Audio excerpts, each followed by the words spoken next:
മണ്ണഞ്ചേരി സ്വദേശി അനിൽകുമാറും കുടുംബവും ഈ ഓണം സ്വന്തം വീട്ടിലാണ് ആഘോഷിക്കുന്നത്. വർഷങ്ങളായി വാടക വീടുകളിൽ കഴിഞ്ഞിരുന്ന കുടുംബത്തിന് നിർമ്മിച്ച എൻ്റെ വീടിൻ്റെ താക്കോൽ കൈമാറി.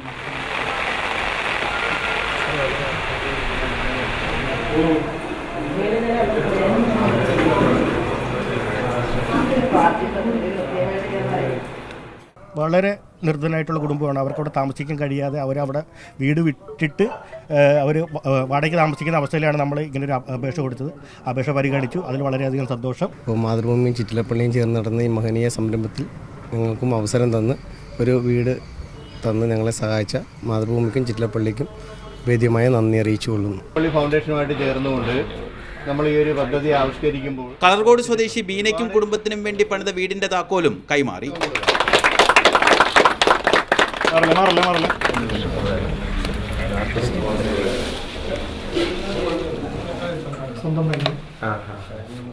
ചെറ്റക്കുടിലാണെങ്കിലും സ്വന്തം വീടാണ് ഒരു മനുഷ്യനെ സംബന്ധിച്ചൊരു സുരക്ഷിത ബോധം ഉണ്ടാകുന്നത്.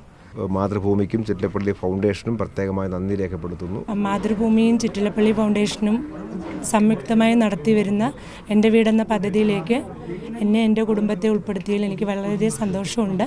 എൻ്റെ വീട് പദ്ധതിയിൽ ഉൾപ്പെടുത്തി ആലപ്പുഴ ജില്ലയിൽ ഇതുവരെ 47 വീടുകൾ നിർമ്മിച്ചു നൽകി. 20-ലധികം വീടുകളുടെ നിർമ്മാണം പുരോഗമിക്കുകയാണ്. മാതൃഭൂമി ന്യൂസ്, ആലപ്പുഴ.